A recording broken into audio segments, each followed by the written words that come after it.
Think big, think fast, think ahead. Ideas are no one's monopoly. सोचना भी है अपने जीवन के बारे में, कुछ भी सोचना है, हमेशा बड़ा सा सोचो, कुछ बड़ा करने की सोचो, कुछ फास्ट करने की सोचो। लेज़ीपन नहीं होना है, प्रोक्रेस्टिनेशन नहीं होना है कि देखेंगे टाइम मिलेगा तो करेंगे। जो भी करना है शुरुआत करो, जो भी बनना है कोशिश करो, लोगों से आगे सोचो। सोचने में क्या जाता है, ये किसी का मोनोपोली नहीं है। जब आप कुछ भी सोचते हैं, इसमें कोई आके ये नहीं कह सकता तुम ऐसा क्यों सोच रहे हो, तुम्हारे अंदर ऐसे विचार उत्पन्न क्यों हो रहे हैं, तुम्हें सोचने का हक ही नहीं है। Nobody can claim it because that's your own right, that's your own belief system, that's your own strength. Hi, this is Jay Mishra, author, life coach and motivational speaker. थोड़ा सा शिफ्ट करता हूँ, इसमें कुछ बिजनेस आइडियाज़ के बारे में बताता हूँ आपको। अभी तक great personalities of India series में जो मैंने डिस्कस किया था, स्वामी विवेकानंद, B.R. अम्बेडकर, चाणक्य, ये सारे लोग कहीं ना कहीं अपने ज़िंदगी के मुकाम में कुछ बड़ा किया है। हमारे लिए, आपके लिए भी एक मैसेज है इनका, लाइफ में समझने के लिए कुछ मिलता है। बट कहीं ना कहीं एक बात आ जाती है कि सब कुछ ठीक है लेकिन पैसे नहीं हैं, तो ये आइडियाज़ भी फेल कर जाएगी। आप सिर्फ आइडियाज़ पे तो चल नहीं सकते ना, पैसा कमाना भी ज़रूरी है लाइफ में, बड़ा आदमी बनना ज़रूरी है। पैसे की प्रधानता है, money matters lot in life because nowadays every relationship, every existence of a society, personal connect and everything, stands with one point is called money. तो इस वीडियो में मैं उस शख्स की बात करने वाला हूँ, उस बिजनेसमैन की बात करने वाला हूँ, उस इंसान की बात करने वाला हूँ जिसने अपनी शुरुआत छोटे छोटे काम से की, बट मन में, शरीर के अंदर, तन में, वजूद में, संस्कार में, विचार में ऐसे आइडियाज़ उनके अंदर कूट कूट के भरा था कि he establish empire and I tell you he is the real king of this country, he is the real king of India. I am talking about Dhirubhai Ambani. पूरा नाम धीरज लाल हीराचंद अंबानी, जन्म गुजरात में 1932। आपने कभी सोचा है कि एक बंदा चाट पकोड़े का बिजनेस करता है? बिजनेस की बात कर रहा हूँ, शुरुआत कुछ और हुई थी पहले, लेकिन बिजनेस की जहाँ तक बात हुई, चाट पकोड़े के बिजनेस आज से 60-70 साल पहले शुरुआत की थी। और आज रिलायंस इंडस्ट्रीज़, आप सोचेंगे तो रिलायंस है। आज जो कम्युनिकेशंस हम आप कर रहे हैं on Jio platform, that is Reliance. किसी भी इंडस्ट्री को आप देख लें, इसमें जो रिलायंस का दबदबा है, चाहे वो शेयर मार्केट में रिलायंस का शेयर हो या आपके घर आसपास की चीज़ें हो, रिलायंस इंडस्ट्रीज़ में आप देखो, Petrochem, energy, gas, textile industry, spices, retail stores, defence, कुछ भी आप सोचेंगे तो रिलायंस की बात होगी, जियो की बात होगी। आज जो जियो दिख रहा है, जिसके हेड मुकेश अंबानी है, इसकी शुरुआत ऐसे नहीं हुई है। इसलिए मैं हमेशा बोलता हूँ, किसी भी आइडियाज़ को रखने से शुरुआत कितनी भी छोटी हो सकता है आप पे लोग हंसे कि ये क्या सोच रहा है, लेकिन आपको कोई फ़र्क नहीं पड़ता, कुछ जा भी तो नहीं रहा है सोचने में। कुछ अगर बड़ा सोचा तो आपका कौन सा वो कॉपीराइट है किसी का जो आपके आइडियाज़ को ले लेगा? नहीं, तुमने ऐसा क्यों सोचा, ये मैं सोचता हूँ, ऐसा कोई कहने वाला होता है क्या? नहीं। तो ऐसी कुछ तो बात होगी धीरू भाई अंबानी में, जिसने चाट पकौड़े के बिजनेस से, एक स्ट्रीट वेंडर से एम्पायर खड़ा कर दिया है। तो समझते हैं धीरू भाई अंबानी के बारे में, इनकी लाइफ, इनकी जीवनी, इनके स्ट्रेटजीज जो हमारे लिए, आपके लिए काफ़ी इंपॉर्टेंट है। then his message towards the society, towards the new entrepreneurs, towards the people like us who is inspired to be something in future.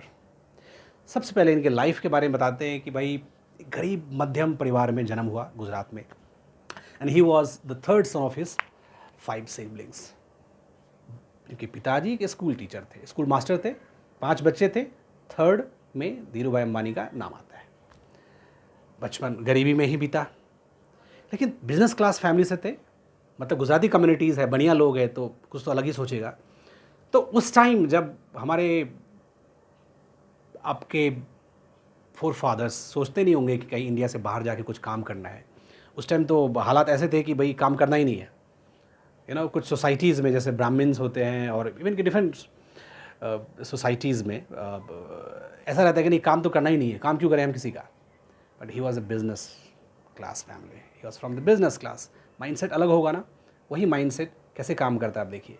इनके ब्रदर थे बाहर यमन में काम करते थे, ये चले गए, माइग्रेट किया इन्होंने यमन की तरफ। वहाँ पे एक छोटा सा क्लर्क की नौकरी की, क्लर्क किरानी की नौकरी की। कंपनी का नाम था A Besse and company. He work as a clerk. पहली तनख्वाह 300 रुपये की, और 300 रुपये में पता नहीं उन्होंने क्या किया, and you surprise to know that. एक बगल में एक बहुत बड़ा रेस्टोरेंट था, होटल था अच्छा सा, तो वहाँ पे चाय महंगी मिलती थी। मतलब अगर 1 रुपये की चाय मिल रही है लोकल स्टोर पे, वहाँ पे 5 रुपये की चाय मिलती थी। तो ये जाते थे रेस्टोरेंट पे चाय पीने। इनके जो कोलिग्स थे वो हंसते थे, अरे क्या तुम ये मुश्किल से कमा पाते हो, एक छोटी सी नौकरी है तुम्हारी, यहाँ पे 1 रुपये की चाय मिलती है, तुम पी नहीं रहे हो, तुम 5 रुपये की चाय पीने जाते हो। तो पता है उन्होंने क्या कहा था कि मैं 5 रुपये की चाय पीने इसलिए जाता हूँ कि मैं ये जानना चाहता हूँ कि जो भी लोग 5 रुपया पेमेंट करके पैसे दे के चाय पी रहा है वो क्या सोचता है, क्या डिस्कस करता है। मैंने आपको पहले वीडियो में स्टार्टिंग बताया था, location has energy, time has memory. आप किस लोकेशन पे क्या बातचीत कर रहे हैं ना, उसमें एक एनर्जी रहती है, उसका एक स्ट्रेंथ होता है। अगर आप फुटपाथ पे रहेंगे, फुटपाथ वाली सोच होगी, आप सोचेंगे भी वही। बट थोड़ा सा शिफ्ट किया जगह, रेस्टोरेंट में गए जहाँ बड़े लोग उठते बैठते थे और बिजनेस आइडिया डिस्कस करते थे। He was silently listening everything. थोड़े से शांत होकर चाय पी रहे और सुन रहे क्या डिस्कशन हो रहा है। क्योंकि जो आदमी बड़ा बनना चाहता है उसके आइडियाज़ भी बड़े होने चाहते हैं, उसमें एटीट्यूड अलग होता है, सोचने का तरीका होता है। आप याद कीजिए दीवार की मूवी, अमिताभ बच्चन की दीवार, जिसमें वो जूता जूता पॉलिश करता है और किसी ने उसको पैसे फेंक के दिए, उसका जवाब क्या है, साहब पैसे फेंक के दो मत, उठा के हाथ में दो। और सामने जो विलेन है उसमें वो कहता है कि ये आदमी बहुत बड़ा आदमी बनने वाला है। उस मूवी के बारे में आप अब देख सकते हैं। तो आदमी क्या बात कर रहा है, क्या सोच रहा है, उससे ये पता चल जाता है कि आगे क्या करने वाला है, इसका मुकाम क्या है। इसलिए आइडियाज़ का मतलब यहाँ पे ये हुआ है कि आप जो सोच रहे हैं ना, वो बड़ा सोच आपको बड़ा आदमी बनाएगा, घटिया सोच छोटा आदमी बना के छोड़ देगा। तो ये चीज़ है। फिर जब ये वहाँ पे गए, इन्होंने पेट्रोल पंप पे काम किया। पेट्रोल पंप पे काम करने के बाद वहाँ पे मन लगा नहीं, क्योंकि कुछ तो बड़ा करना था, कुछ बड़ा होना था। इंडिया आ गए और इन्होंने पहला जो बिज़नेस स्टार्ट किया अपना, वो कहते हैं कि जो गुजरात में जो गिरनार पर्वत है, तो वहाँ पे पिलग्रिमेज तीर्थयात्री लोग जाते थे। तो जब वो तीर्थयात्री जाते थे तो आना जाना में भीड़ रहेगी, तो वहाँ पे उन्होंने एक चाट पकौड़े का बिज़नेस शुरू किया। चाट पकौड़े का बिज़नेस, यहाँ पे अगर किसी को चाय बनाने के लिए बोला जाए तो कहेगा अरे चाय कैसे बनाएंगे, ये हमारा काम नहीं है।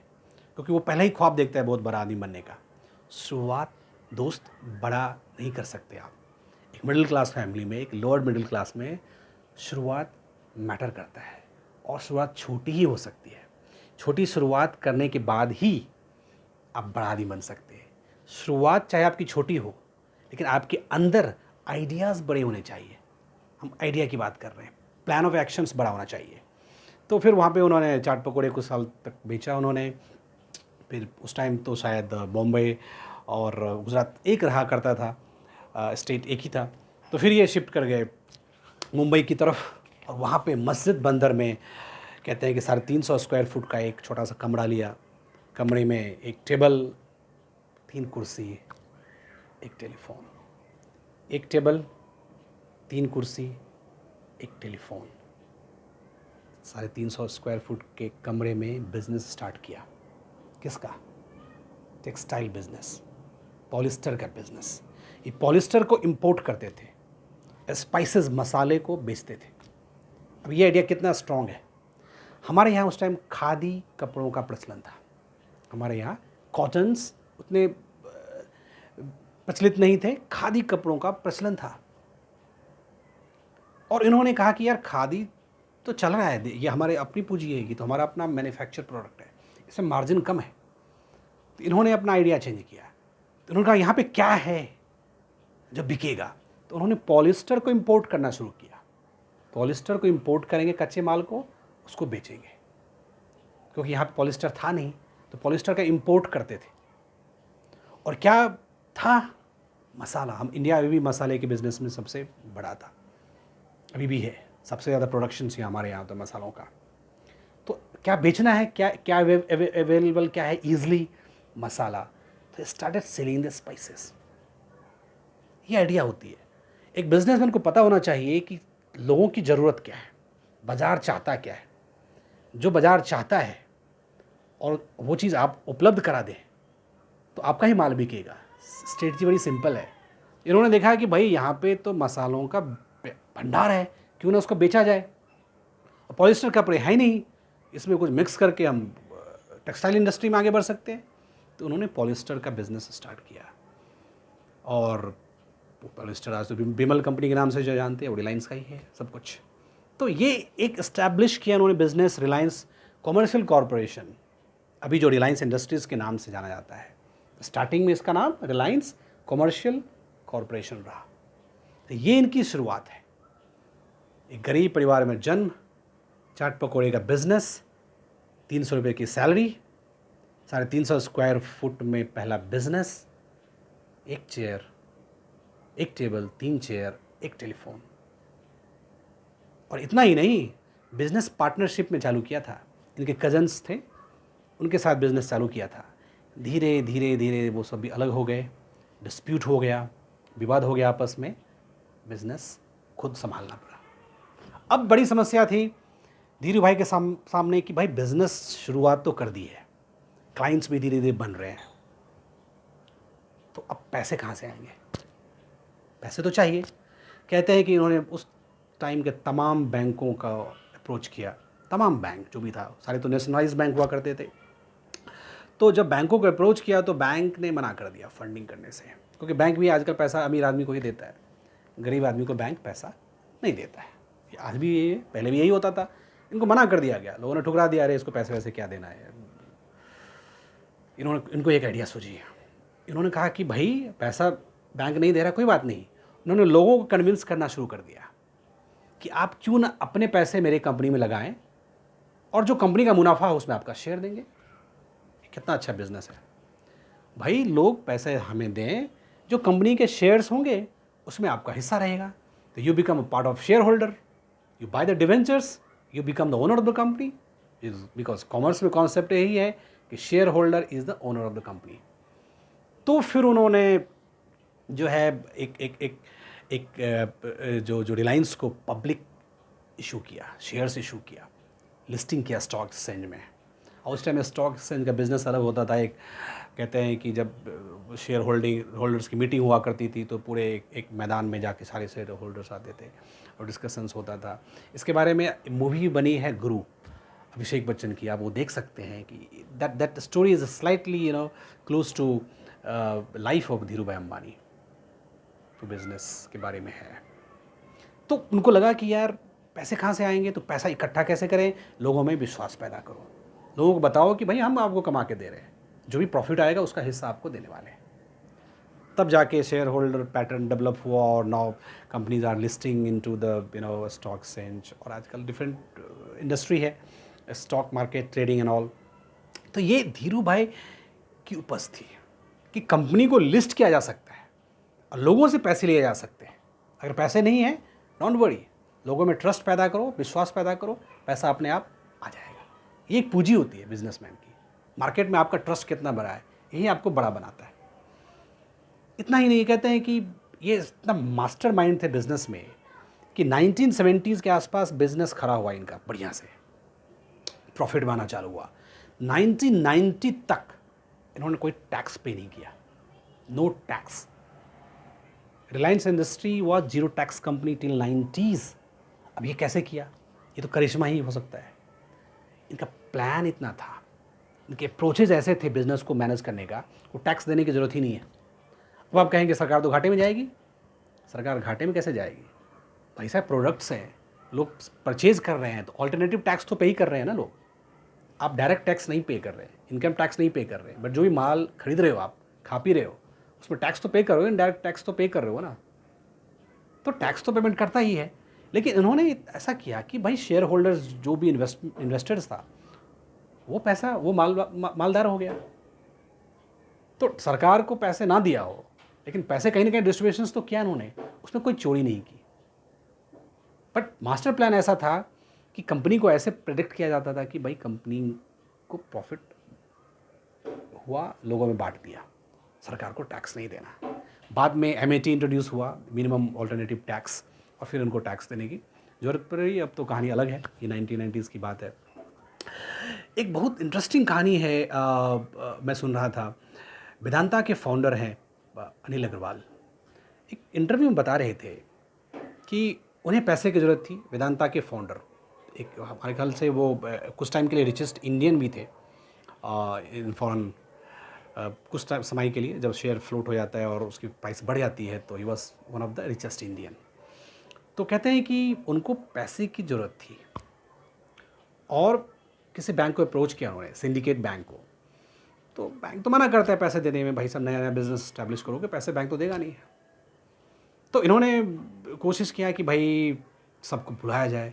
इनका अच्छा टर्न था धीरू भाई से, तो अच्छी पार्टी सी रखी, सबको बुलाया, बैंक्स के एमडी को भी बुलाया। धीरू भाई को पता था कि इसकी हालत क्या है, अनिल की हालत क्या है, अनिल के पास पैसे कितने हैं।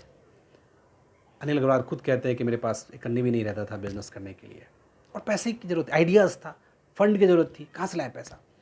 तो उस पार्टी में सबको बुलाया, बैंक के एमडी भी आए, धीरू भाई भी आए, और अलग अलग बिजनेसमैन जो भी कम्युनिटीज़ होती है वो भी आए। सब खाना वाना खाया, धीरू भाई इनसे मिल के चले गए। जब ये बिल पेमेंट करने के लिए आते हैं काउंटर पे, तो पता चलता है कि बिल तो पेमेंट हो गया है। तो किसने पे किया? तो धीरू भाई ने पेमेंट करके निकल गए वो। तो ये शॉक, ये होता है कैलिबर, ये होता है स्मार्टनेस। धीरू भाई को पता था कि अनिल के पास कुछ नहीं है, इसका जेब तो खाली है, इसके पास तो चबन्नी नहीं है, ये कहीं से मैनेज करके पार्टी किया है, ये कहाँ से दे पाएगा, वो भी तो किसी का पैसा है, कर्ज लेके ही किया इसने। धीरू भाई को पता था, और धीरू भाई ने पेमेंट कर दिया। और इतना ही नहीं, धीरू भाई तब तक बिजनेस क्लास, जो बिजनेस कम्युनिटीज़ में उनका नाम हो गया था, तो उन्होंने सिंडिकेट बैंक के सीईओ को बोला कि भाई फंड कर दो, और ये कहते हैं कि अगले दिन मेरा जो पैसे की ज़रूरत थी वो भी पूरी हो गई बैंक से। तो कुछ कहा भी नहीं, काम करवा दिया किसी का। ये होता है क्लास, ये होता है बिजनेस क्लास को समझने की कला, कि दूसरे की परेशानी को विदाउट एड्रेस किए हुए समझ ले कि तुम्हारी परेशानी क्या है, और आपका काम कर दे। ये खासियत होती है इंसान में, आपको समझ जाए, और आपको ये कोशिश ना करे कि भाई तुमको क्या प्रॉब्लम है। क्योंकि जब आपके प्रॉब्लम को कोई सर्च करने की कोशिश करता है, तो आपको शर्म आएगी, आपको झटका लगेगा कहने में, सोचने में, बोलने में। बट आपके बिना कहे हुए अगर आपकी परेशानी को कोई समझ जाए, उससे अच्छा इंसान हो क्या सकता है। एक और कहानी बताता हूँ। जब इनका बिजनेस बढ़िया से चला है काफ़ी दिन तक, तो इनको एक अच्छे दमदार आदमी की ज़रूरत थी, जो अब बिज़नेस फैलने वाला है, अलग अलग कंपनीज़ में इन्वेस्टमेंट हो रहे हैं, प्रोडक्ट्स बढ़ रहे हैं, तो कंपनी को मैनेज करने के लिए मतलब भारी भरकम आदमी चाहिए। तो कहानी है कि एक अनंत भाई जैन करके एक इनके सीईओ थे। अनंत भाई जैन को इन्होंने बुलाया इंटरव्यू में, 20-30 मिनट तक इंटरव्यू चला। अनंत भाई जैन कन्विंस नहीं हुए, और अनंत भाई जैन का काफ़ी अच्छा नाम था, उनके स्ट्रेटजीज, उनके आइडियाज़, पढ़े लिखे आदमी। धीरू भाई को लगा कि यार ये कंपनी को बढ़ाना है, और ये 20-30 मिनट की बात में भी ये कन्विंस नहीं हुआ, और ये ज्वाइन नहीं कर रहा कंपनी, तो ये तो बड़ा लॉस होने वाला है मेरे लिए, ये कैसे कन्विंस करें। मास्टर स्ट्रोक खेला उन्होंने। जब अनंत भाई जैन ने बोला कि मुझे नौकरी नहीं चाहिए, मैं आपकी कंपनी में काम नहीं करूँगा। तो उन्होंने पीछे से बोला, आनंद भाई आपके पापा कैसे हैं, अब आपके फादर कैसे हैं? आनंद भाई शॉक, पीछे मुड़ के देखते हैं, आपको कैसे पता कि मेरे पापा बीमार हैं? तो धीरू भाई का जवाब था, मुझे सब कुछ पता है आपके घर के बारे में, और मुझे पता है कि आपके पापा बीमार हैं अभी, इसलिए मैं आपसे पूछ रहा हूँ। आनंद भाई जैन ने तुरंत हाँ कर दी कि मुझे आपकी कंपनी में काम करना है। ये होती आर्ट। आप किसी को बिना सोचे समझे जाने हुए भी उसको कन्विंस कर सकते हैं, बैकडोर एंट्री बोलते हैं। अगर आपके मन को जीतना है, किसी से काम लेना है, उसको समझने की ज़रूरत है। ये आर्ट धीरू भाई अंबानी ने पैदा की थी, और फिर आनंद भाई जैन ने उस कंपनी को फिर कहाँ से कहाँ पहुँचा दिया। आज तो मिलियन ट्रिलियन डॉलर की कंपनी हो गई है। स्टार्टिंग में ऐसे कंपनी खड़ा नहीं हुआ। ऐसे he is not the real king of India, he is the master class. बहुत सारी बातें हैं, वीडियो लंबी हो जाएंगी धीरू भाई अंबानी के बारे में बात करने के लिए, क्योंकि जो आदमी चाट पकौड़े से रिलायंस इंडस्ट्रीज़ खड़ा कर सकता है, इसके पीछे अपनी एक कहानी है। कहानी 20 मिनट में पूरा नहीं हो सकता। इस मैसेज को आप समझिए कि आपके अंदर आइडियाज़ कैसे होने चाहिए, आइडियाज़ कैसे डेवलप होने चाहिए। इनका एक मैसेज बड़ा ज़बरदस्त है कि अगर आपको जीवन में सफल पाना है तो लोगों के मन को पहचानो। If you can make somebody feeling as compared to your feeling as similar, if you can understand the feeling and you can understand the emotions of somebody, you can win the heart, you can win the faith, you can win over the ideas of somebody. आप किसी के साथ जाना चाहते हैं, आप चाहते हैं कोई आपके साथ आए, उसके मन को जीत लो। मन को जीत लिया, वो आपके साथ आ गया। ये आर्ट है। ये कहते हैं मेरे सक्सेस का यही फार्मूला है। और जो पहले आपको मैंने बताया था कि ideas are no once monopoly, जो भी आइडियाज़ है, बड़ा सोचने में क्या जाता है। What wrong with you if you not thinking big? What you are losing out? You are not losing out anything, that cost you nothing at all, my friend. So whenever you think to do something in life, you think big, start searching ideas. There are plenties of ideas available. Dhiru भाई अंबानी का कहना है कि तुम अगर आज नहीं सोचोगे, कोई और सोचेगा, कोई और करेगा।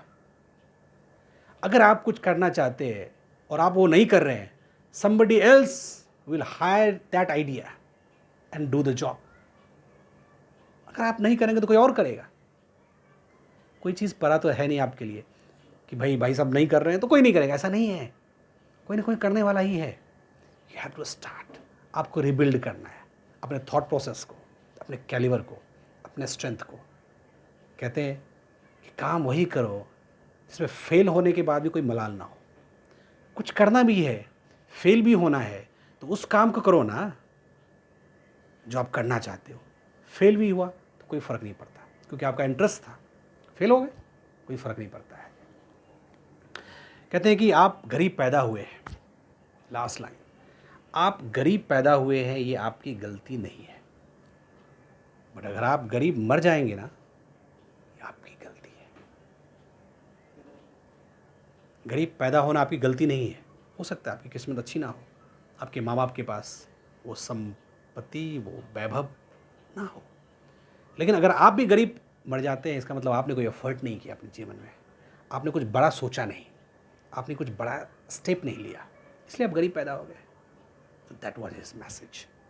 So this is the real character of a tycoon, a real character of an Indian who has created legacy in a business field, and that his teachings and blessings and message is really remarkable for us. और आप कहीं भी, कभी भी, किसी वक्त भी time मिले, try to understand, go through books, through YouTube, go through videos, और कुछ मटेरियल्स मिलता है विकीपीडियाज़ पे, कुछ पढ़िए, समझने की कोशिश कीजिए, सीखने की कोशिश कीजिए। These all things are free in this world if you really want to excel your life. Thanks for watching. If you like the videos, do share and comment, and please subscribe the channel for further video like this in future. Thank you.